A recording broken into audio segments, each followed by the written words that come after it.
बच्चों, चलिए प्रश्न पढ़ते हैं। बोरिक अम्ल का प्रयोग कांच उद्योग में क्यों किया जाता है? चलिए अब हम प्रश्न की मुख्य अवधारणा देख लेते हैं। तो यहाँ पर हमारे प्रश्न की मुख्य अवधारणा क्या होगी?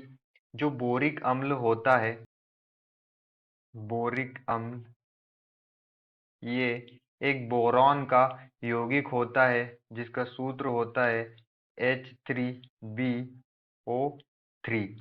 तो बोरिक अम्ल जो होता है कांच को ऊष्मा तथा आघात रोधक बनाने के लिए, तो यहाँ पर बोरिक अम्ल का प्रयोग कांच उद्योग में क्यों किया जाता है? क्योंकि कांच को ऊष्मा तथा आघात रोधक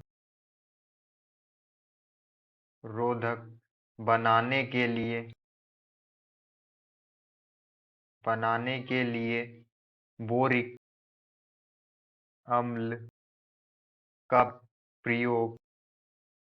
बोरिक अम्ल का प्रयोग कांच उद्योग में किया जाता है। कांच उद्योग में किया जाता है। बोरिक अम्ल जो होता है, बोरिक अम्ल 12% तक कांच के स्थायित्व को बढ़ाता है और 12% तक बढ़ाता है और तत्पश्चात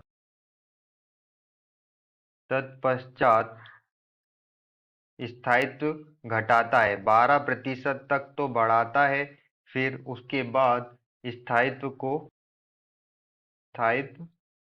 घटाता है। 12% बढ़ाने के बाद उसके बाद स्थायित्व को घटाता है। और क्षारीय ऑक्साइड के स्थान पर यदि हम सिलिका बढ़ाने से भी स्थायित्व में वृद्धि होती है। यदि हम क्षारीय ऑक्साइड के स्थान पर सिलिका को बढ़ा दे तो भी स्थायित्व में वृद्धि होती है। और रंगीन कांच को हम किस तरह से बनाते हैं? जो रंगीन कांच होते हैं, रंगीन कांच के निर्माण के लिए विभिन्न प्रकार के वर्णकों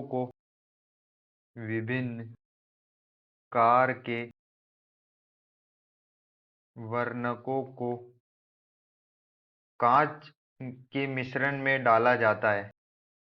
कांच मिश्रण में डाला जाता है तो रंगीन कांच का निर्माण होता है। रंगीन कांच के निर्माण के लिए हम विभिन्न प्रकार के वर्णक को कांच के मिश्रण में डालकर हम रंगीन कांच का निर्माण कर सकते हैं।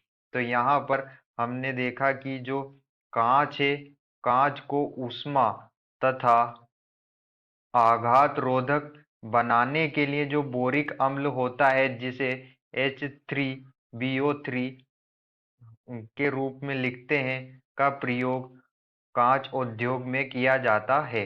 हम ऊष्मा और आघात रोधक बनाते हैं किसको? कांच को। इसलिए बोरिक अम्ल का कांच उद्योग में प्रयोग किया जाता है। आशा करते हैं आपको समझ में आया होगा। धन्यवाद।